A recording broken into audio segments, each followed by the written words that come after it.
In this video, I'm going to go over 5 habits that have helped me improve my workflow, and I know that they can do the same for you too. Treat every shoot like it's a paid gig. If you show up like it's just another casual shoot, that's exactly how your work will feel. When you start treating every project like it actually matters, not only will your skills grow, but also your confidence to take on any situation and handle it like a professional would. Essentially, you're basically killing 2 birds with 1 stone. You will grow better as a videographer, as well as growing into that leadership role that will be beneficial to you when you start growing your own business. So even if no one's paying you yet, just act as if they are. For me, that's how I started getting gigs that I actually wanted later down the track. All I did was come to the job, no matter how big or small it was, and gave it my all. And I let my work speak for itself. Learn 1 new camera move a week.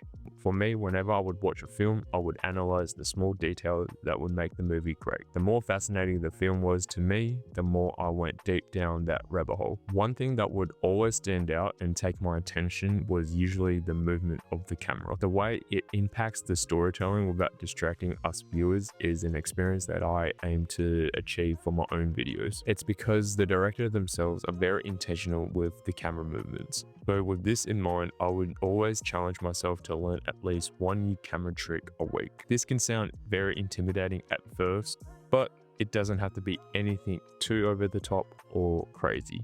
It can be as simple as a creative transition, such as the match cut.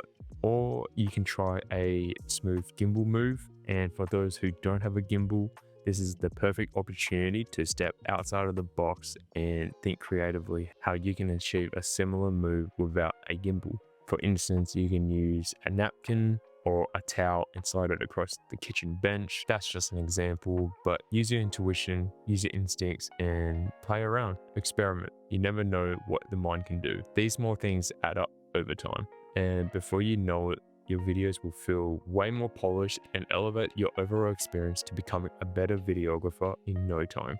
Habit 3. This is the longest one, so stay tuned. Start editing with the music first. When I first started editing, like most people did, I just throw some clips together and try to figure out how to make them flow later on. I learned pretty quickly that this way made everything a little bit harder than it should have been. It's not just about throwing some shots together, it's all about feeling the rhythm and the energy first, then crafting the shots around it.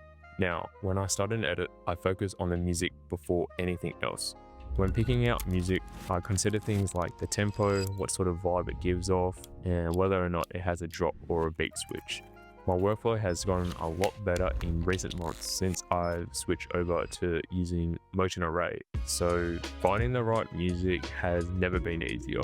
Besides the music, MotionArray has a variety of creative assets that help me make my editing feel way more seamless. It's a time saver and almost feels like cheating in the best way possible. If you're not sure what MotionArray is, it's basically this all-in-one creative platform that has become my go-to place for finding creative assets that have improved my videos editing process in recent months. What's been a game changer for my YouTube videos and shorts are their industry-leading motion graphic templates that I add to most of my videos you've probably seen as of late. These are specifically crafted to help creators like you and I to save time, money, and a lot of potential headaches down the line. This is something that I wish I had when I first started out. Instead of getting lost in the layers of keyframing, I could have just used MotionArray, which has ready-to-use motion graphics on transparent backgrounds, meaning you don't have to go through that whole process of masking, which usually feels like forever. All you need to do is just drag and drop them directly into your editing timeline,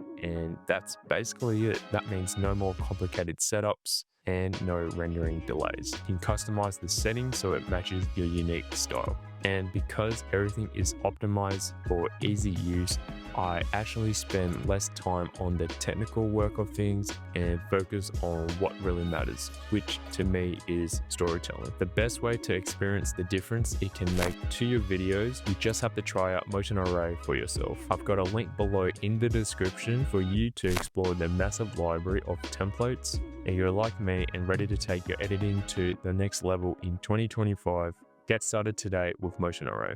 Master light before gear.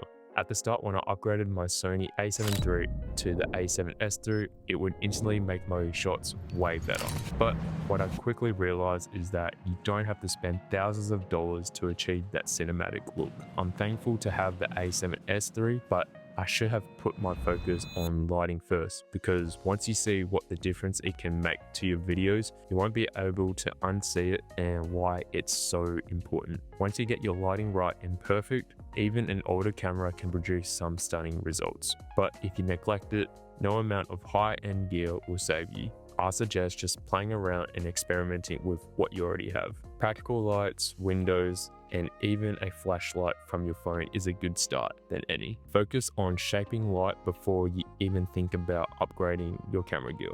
Shoot every day, even if it's for 5 minutes. For me, I didn't go to film school or study film when I was in high school. Instead, I would go home and watch tutorials on YouTube. I figured that if I kept this up, I would get better. But the opposite happened. By just absorbing the information alone and not taking action from it, it didn't really do anyone favors. Then and there, I challenged myself every day for just 5 minutes to take my camera out and film something. My only goal then and now is to just make it a habit, which has made all the difference and projected me and my work to travel to places that I could only dream of. I'd played around with framing, try new lighting setups, or just shoot something random. It didn't matter what I shot as long as I kept moving forward and creating. The more you do it, the sharper your instincts become. It's really that simple, and a lot of people would overthink this process. But consistent progress beats overthinking perfection. So my final thoughts on this whole video is that it's not the results you get right away. It's about the habits you build over time. These 5 habits will put you ahead of most people if you stick with them. If you want your edits to look pro without spending hours keyframing them in your software, then I suggest checking out MotionArray for yourself. The link's in the description, and you can follow along the journey by giving us a follow on our socials. Otherwise, I'll see you in the next video.